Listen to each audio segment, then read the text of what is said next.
Hello, everyone. This is Piero San Giorgio.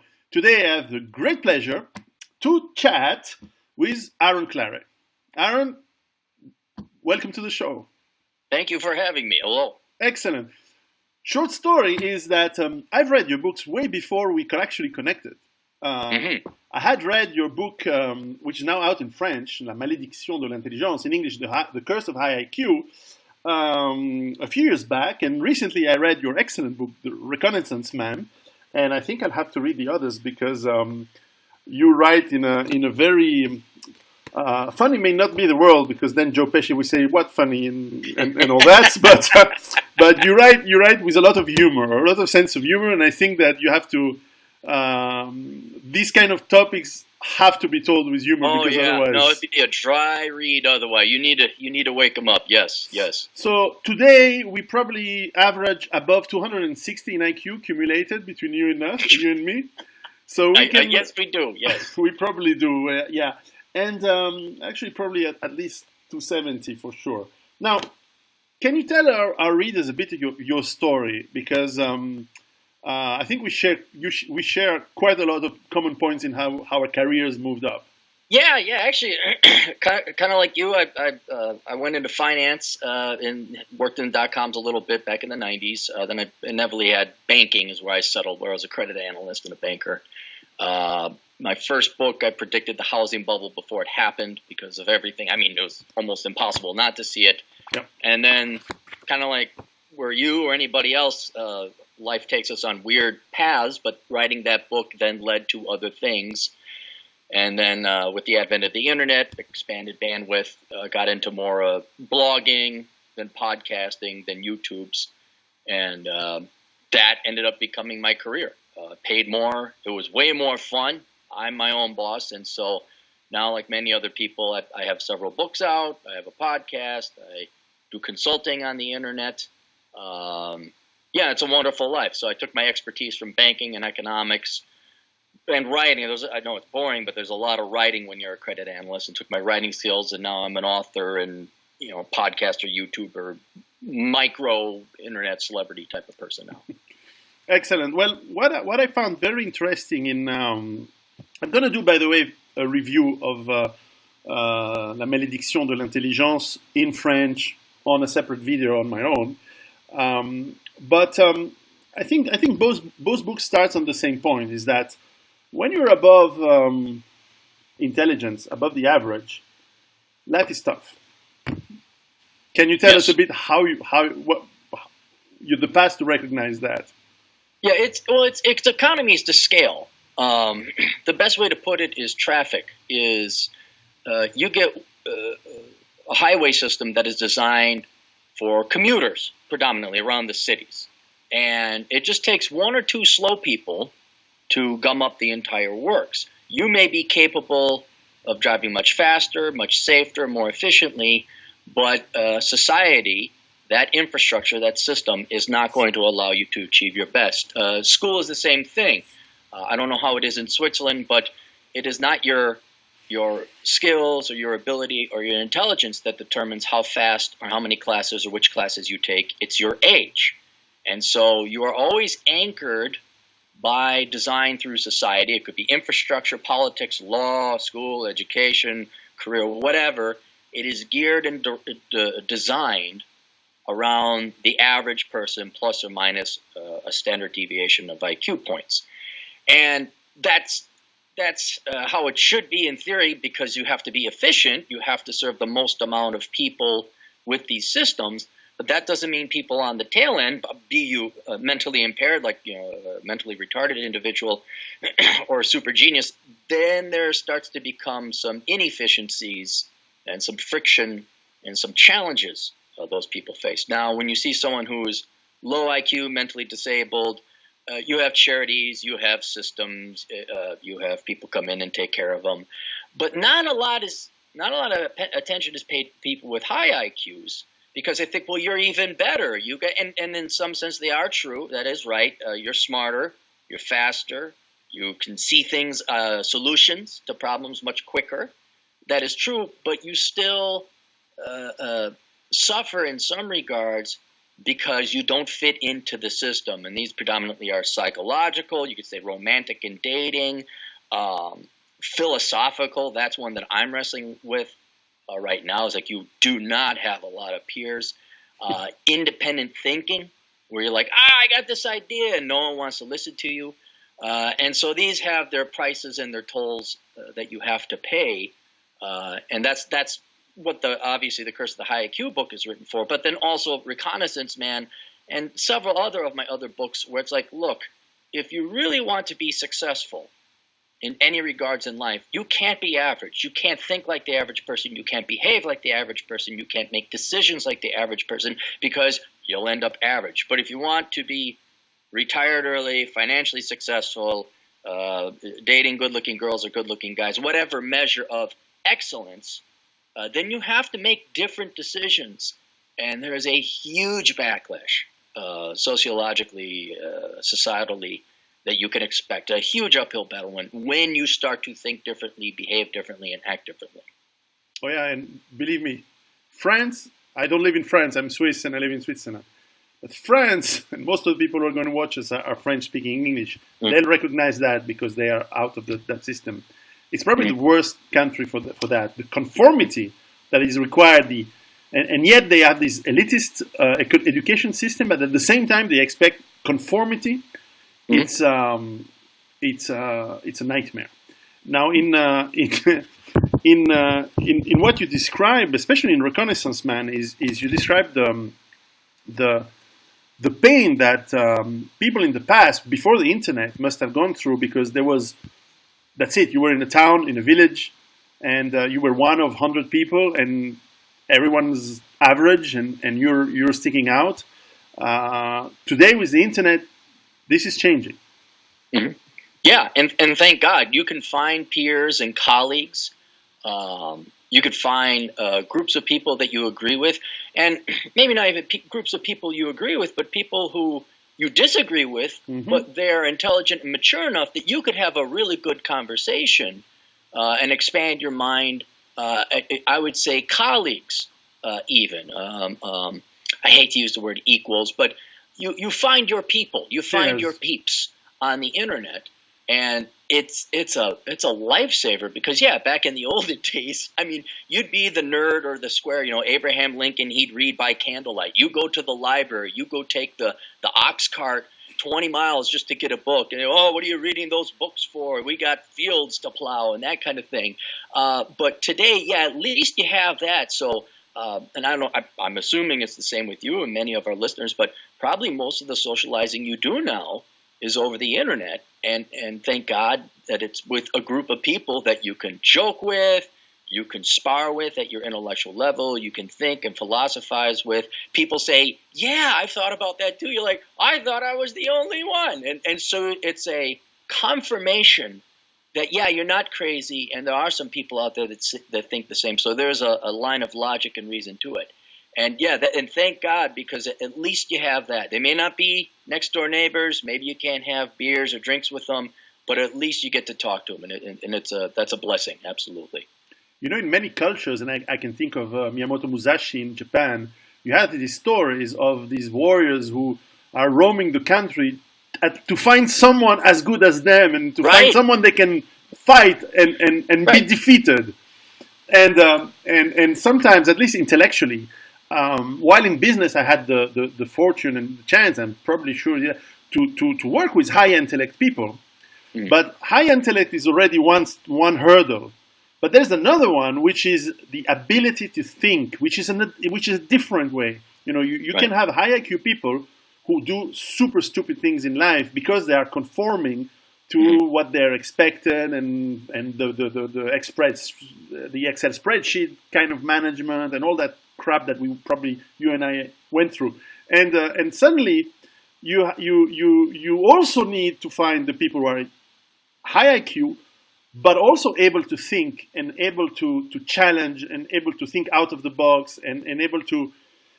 And this is even more harder, I found, because the only people I know that are doing that are billionaires, and I know 3 or 4, but then they're very busy. So you have to find also the people who are like you, who are a little bit out of the the work kind Right. of life, but also who are stimulated or are interested in philosophy is very hard.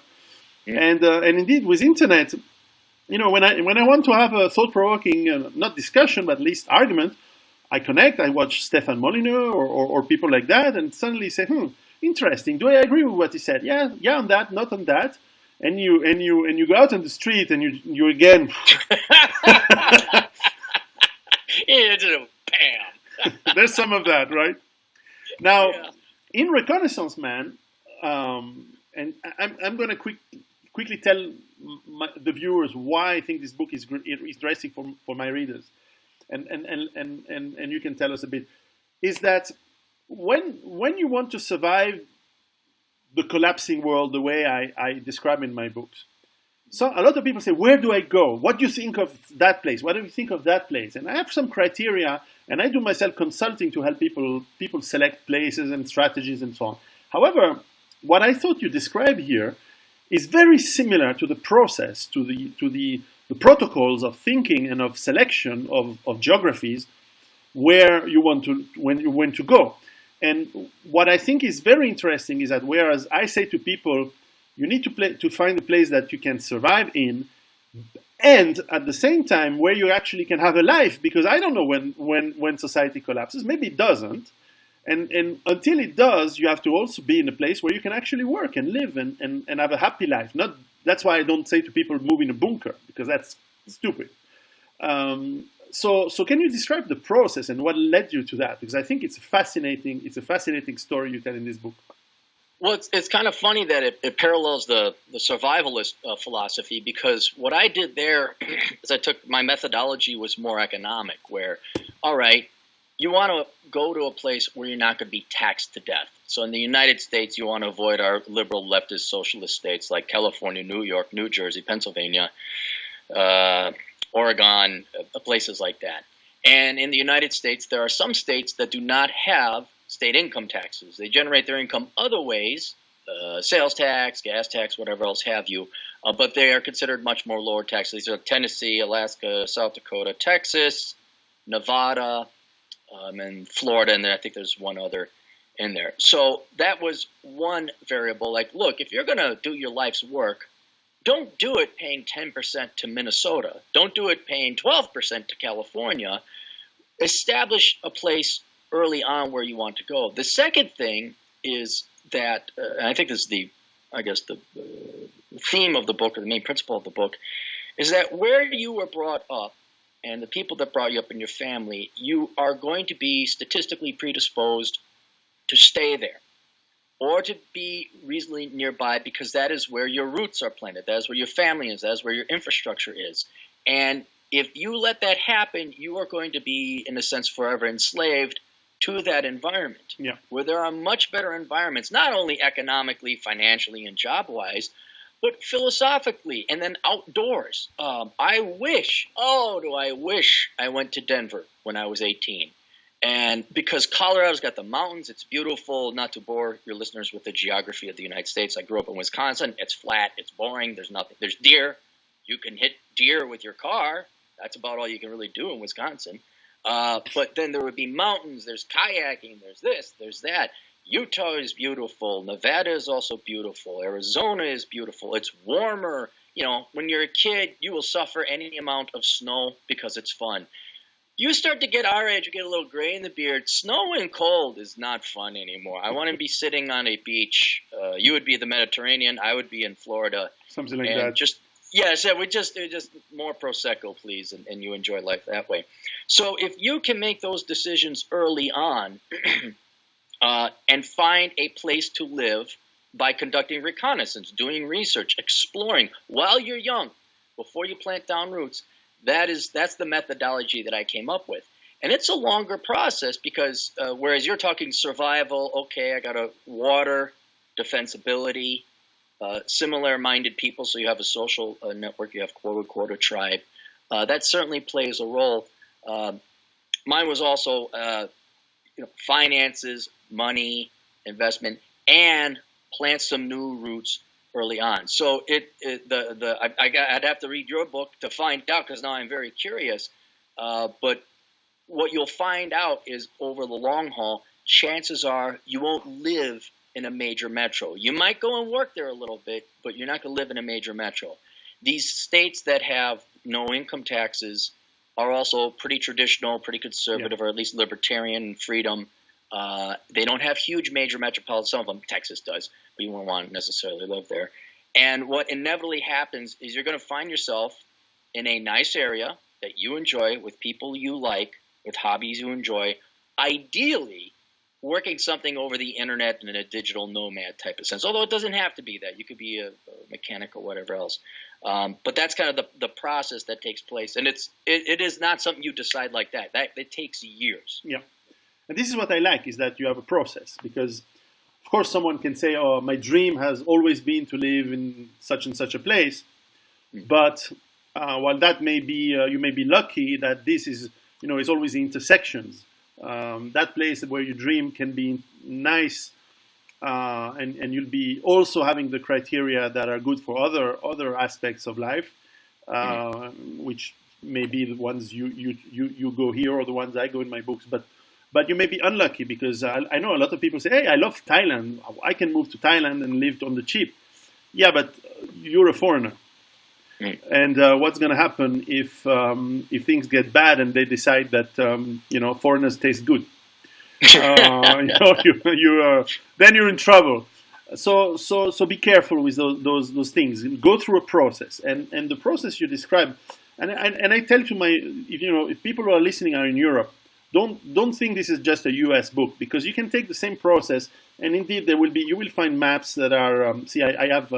Bookmarks on the actually literal bookmarks on the pages, and where are some maps? There are some maps in it, and you can adapt. Say if you have maps of the U.S., take some maps of Europe, take maps of wherever you are, or the region, or whatever country, and you tick using the same methodology. And then once you understand the methodology, you can add whatever criteria you want, right?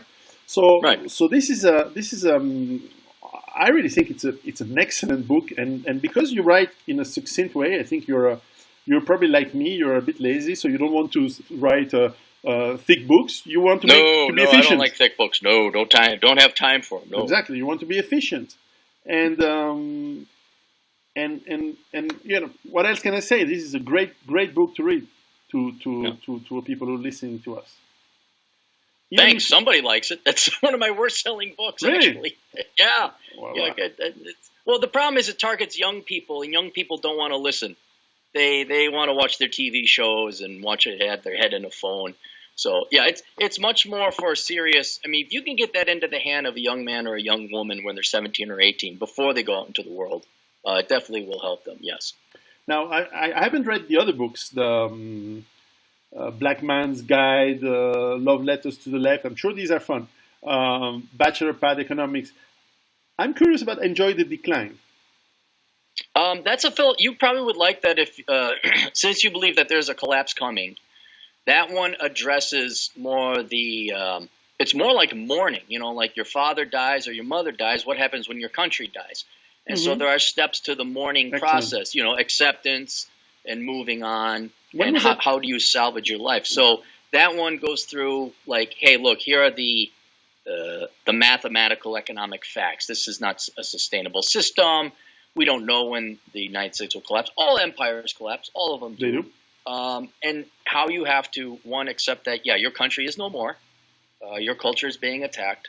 It will go away. And if it happens in your life, how do you do it? Because I think it's probably the same over in Europe, a lot of people just look at the internet, they look at the news, and they get pissed off because of and the news media industry wants to get you pissed off because that's what sells and gets eyeballs. So they're not going to tell you a good story. They want to tell you a story that's going to piss you off. And that has a psychological cost to you because you're in a bad mood. I'm like, look, the first 2/3 of my life was a pain in the ass. It was getting out of poverty, working hard. I am not going to be miserable anymore. And so I don't even pay attention to the news. Because it's pointless. I don't control it. And so that book kind of goes through a philosophy of like, okay, you have a life, you have a family. This is what you can do, and this is what. So you enjoy the decline. That's the philosophical. What you mentioned about the news is that I can just imagine these journalists that talk to people like you and me and say, "Oh, but you're such doomsayers. I mean, you're really thinking that that the world is going to collapse and that people are going to become violent and that there's going to be problems with racism and people will shoot each other. Oh no, you're really wrong." And now for some other news. We have 12 years before humanity is extinct because it's all over of climate change, and now to another news, Black Friday sales are up this year compared to, so they're completely schizophrenic. They don't connect the dots, maybe because they're journalists. They're not very smart, but they're not. They're not journalists. They are sensationalists. I think they know exactly what they're doing. They're trying to get clicks. It's money. No one is reporting the news anymore. They want to piss off the left. They want to piss off the right. They want people. Really, I saw it. I was hanging out with my buddy in South Dakota. First thing him and his wife are doing for an hour each are looking at their damn tablets going over the Drudge Report, which I'm not saying don't pay attention to the news, but, oh, can you believe this? Can you believe that? And I'm looking out the window, and there's mountains and trees and birds and trails. I'm like, guys, go hike.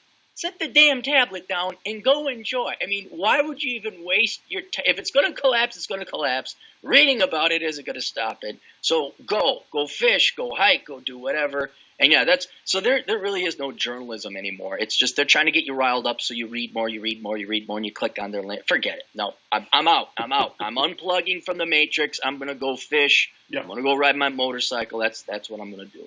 But that's what is interesting is that often people who listen to my conferences or when I do consulting and I get the people, they say, but they after a while they say, but hold on a second, you're not paranoid. I say, no, of course not. And they say, but you don't spend all your time preparing and think about survival. I say, no, of course not. I have a shitload of stuff to do. My kids, family, friends, and indeed life. Yeah. But I also prepare because I know that stuff is going to become bad because mathematically it's an impossibility. I mean, maybe we all, like Malthus was wrong by 200 years. Maybe I'm wrong by decades, and we find new sources of energy. But I don't see that to be likely. But who knows? However, yeah, I always tell my friends, I'm like, the lights just have to stay on for about another 30 years. And then when I'm dead, I don't care what happens. Like, just keep the lights on another 30 years for me. Do you have kids? No. See, so you got to argue for 60 or 70 years. After 35, I'm fine. Oh, you always have pictures with children behind. Well, those are my nieces. Ah, well, you have kids behind you, right? Yeah, kind of, but, they don't listen to me. I got to, they're like 3 and 4, and, well, you know what they're like. You're like, come on, we have to go. But, no, I love them to death, but they're not my kids. Okay, well, it's the fine. Anyway, it's a fine balance that you have to have responsibility in your life, if only for yourself. But at the same time, you have to enjoy things, and you need to get the means to enjoy the things you want to enjoy. So all of this is a balance, and you're right to say that today's world and the news that sell it to us is completely unbalanced. It's unbalanced emotionally. It's unbalanced philosophically. And to go back to the earlier point, it's very hard to find people physically in the same spot that you can share all these things with. It's very hard. Well, and what I find interesting is people, they think that we're these miserable doomsayers and, it's all bad. And it's like, no, it's actually quite the opposite because, look, you can't prepare all day. You get your guns, you get your water, you get your iodine pills, you get a plan. And then you're done. Okay, maybe you get some silver. But that's a chore. It's done. We've taken care of it. Now we go on to move and enjoy life.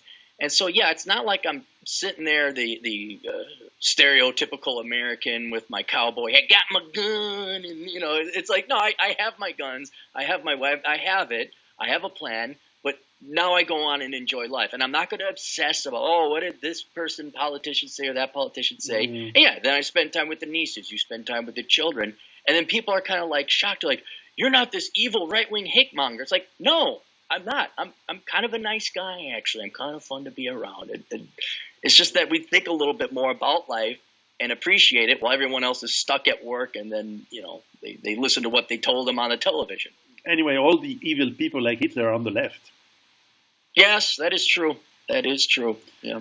Now, decline, having fun, and high IQ. Now, the challenge is that as you said, being surrounded by average people makes these things difficult. Now, however, even with the internet, well, you can meet people on the internet.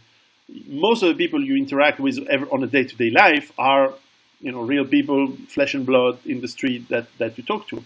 How do you adapt yourself? And most of the people who are listening to us are very high IQ people, of course. But how do you adapt yourself to talking to normal people and actually enjoying the life with normal people? I don't know. If you figured that out, you could make $1 billion. It's really hard. The first thing is you just acknowledge that's reality. Mm-hmm. You don't control that. And what I found is very tiring or taxing is where you keep looking for your tribe, you keep looking for these people, and you waste a lot of time, you waste a lot of energy, you expend a lot of hope, and then you get let down when you go to, like, for example, I like playing Dungeons and Dragons. It's a geeky, nerdy thing. I know. So I go there now, and it's completely run over with SJW and politics, and no one's there to play the game.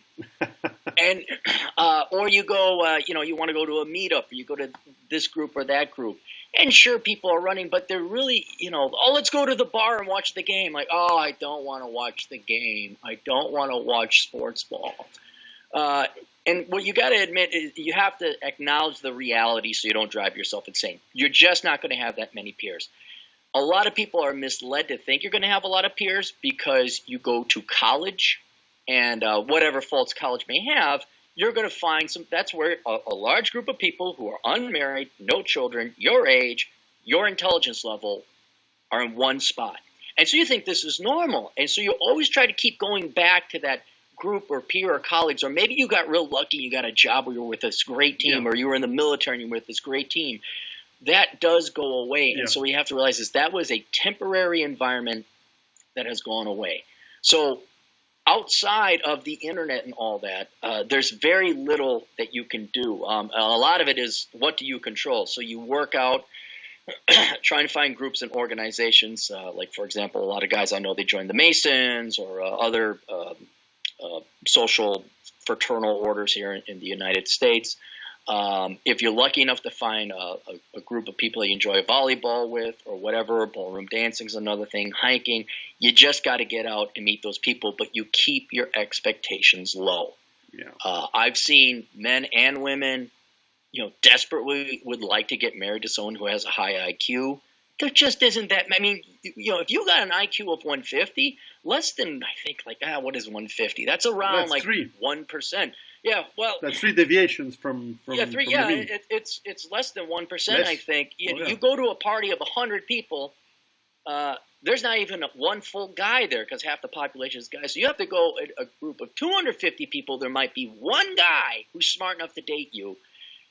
And that's assuming he's good looking if you want to. So it's really tempering your expectations and acknowledging the real. It's sad, it's depressing, it's not a solution, but there is no solution in a lot of these situations. So I get my intellectual fix online, like what we're doing now. I binge a ton of podcasts. Like you listen to Stefan Molyneux.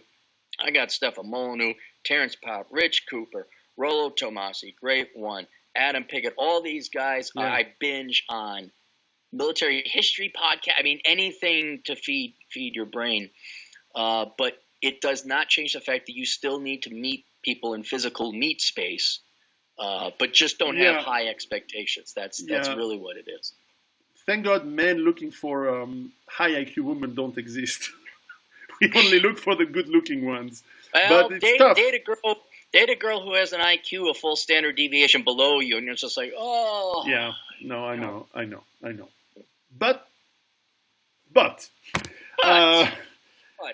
now, one of the ways to go through life is when you have that kind of problem is in a way to learn, if you can afford it, to not give a fuck. Now, I'll tell you a story. One of the many reasons my wife hates me is that when we go to her friends, even at the very beginning, 15 years ago, I often would say to during the meal, during the dinner, at some point, I usually would say, look, I'm just back from a travel from whatever country I was traveling to, like in Africa or Russia or whatever. I say, I'm really tired. So look, keep having dinner. We don't need to go home. So I tell to, at the time, my girlfriend, I say, look, keep talking, stay with your friends, but I'm gonna go I saw there's another room there. Do I mind if I stay on the couch for a second? And I would go sleep. And she was furious about that, but I still don't give a fuck. I still do it. When I'm bored, I go to sleep or I do something else. And but of course that reduces a lot the relationship with people that you can have. And hence my question, asshole consulting. What is that about? Well, because I wrote some books and they did rather well. And I've been blogging since 2004. Wow. So you start getting a following, and it's several thousand people and disproportionately younger people, predominantly men, but there's some women there too. And they're kind of like, they have questions like, what about this? What about that? Because a lot of my books are on finance and economics and career. So they're starting and they want to know because their dads aren't around. No one told them this stuff.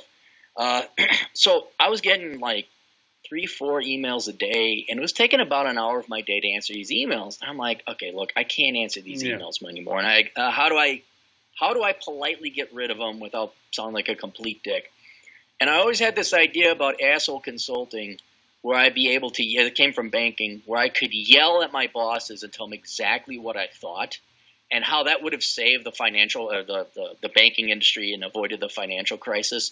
And so I'm like, let's try it. So I got the domain assholeconsulting.com, and I basically said, look, guys, here's the deal. If you want, I don't have time.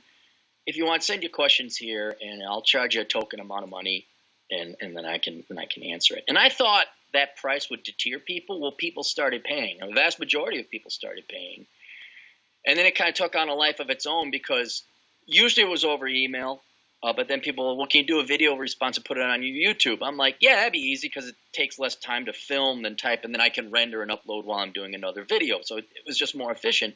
And then that became like a Dear Ann. Like people would tune in and they'd watch, and then now everybody sends in their questions. So now it accounts for about a third of my revenue. And it just came out of nowhere. It was like, yeah, it's stupid. I mean, if you go to the site, assholeconsulting.com, I programmed it. I remember I was working late night, and I was like, I want to see if I could program a website. So it's a really shitty program. I mean, it works. It's very simple, but it's a shitty website. But who knew this dumb idea? And it is. And sometimes you have to take that step to see what the opportunities are. But there's millions of young men and women whose parents weren't around. They didn't raise them right. They told them touchy-feely lies and bullshit like, oh, follow your heart and the money will follow, and any degree is a good degree. And so now you have these young men and women, under 30, who are like, holy cow, life is not turning out the way my parents told me it would or my teachers told me it would.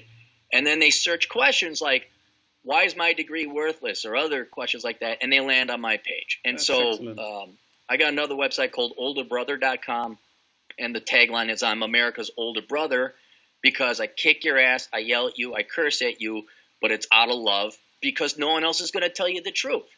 And so they pay me, and I yell at them, and I curse at them, and then sure enough, I'll get emails a year or two later like, hey, thanks, man.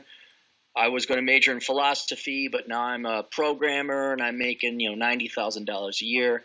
And so that's the origins of that. So yeah, it's doing it. I'd say that's helped out more people than my books because it's more theatrical and entertaining. Whereas books you got to read books, but this is me acting like a crazy guy on the internet. No, it's interesting, and in fact, you have you have your SoundCloud account, and you have a lot of podcasts and things like that. I will definitely get into. You're also on YouTube and BitChute or something like that? No, not BitChute. I'm on. After a while, it's like, dude, I want to. It becomes a job. It becomes a job. Like, fuck it. I don't want to. Oh, YouTube is getting rid of Hangouts. Now you got to go to BitChute. Now you got to go to Twitch. It's like, oh, fuck it. No, I got to go to South Dakota and go ride my motorcycle. And so I'm on YouTube. I have podcasts on SoundCloud, Twitter, Instagram. I don't need any more. I don't want any more. So I'll put the links. But yeah, I'll put the links here. Anyways, yeah. how's the travel outside of the US for you? Very limited. I've been to your town. What is it? Lake Annecy to the south? Yeah, not far. Yeah, I've been there. A friend of mine, he lives on the other side of Geneva in the French part, Yep. and he was kind enough to host me for a week, and we went to Lake Annecy, and that was nice. I've been to Besançon. It's got a military fort, old military fort. They turned it into a zoo. Another friend of mine, he lived more towards Zurich. Mm-hmm. Went to Switzerland, Montreux. I like Montreux, although it was like a library. It was very quiet. You saw all these people, but it was very, very quiet. It is. True. Yeah, and I'm like, don't be the loud American. Don't be the loud American. Just shut up and be quiet. Don't be the loud American. And then I drove through Italy. Hated Italy. Just hated it. It's because I drove, and the roads don't go anywhere. They're all. In the olden days, Rome says, we got to go that way, build a Rome that way. So you get this spider web of roads, and it's not grid like the United States, flat, no mountains, latitude, longitude. You can't get lost in the United States. Maybe some East Coast towns you could get lost. But that's one thing I didn't appreciate about the United States until I came back, where it's like, if you know north and south, you can figure out where you are in the country. It's easy. Italy, oh my God! I got lost by Lake Lugano and driving around. I'm like, what a God! But very limited travel in Europe. It was Switzerland, Italy, and France, and that was it. Yeah, that's all. I've been, most of my traveling is done in the United States, Canada, and Mexico. Here in the Americas. Okay, well, excellent. Look, we'll do it again with as I read more of your books. I put the links of your books in English and the ones that come out in French. This one is out in French as well. And again, I'll do a review soon, so stay tuned. And when you have a high IQ, you'll have to connect again. No, we will. No, thank you very much for having, and thank you for the kind words of the book. I didn't. Reconnaissance Man, like I said, that's one of my least selling ones. I'm glad you enjoyed the philosophy of it. I appreciate it very much. Excellent. I'll cut the recording and we'll chat some more. Cool.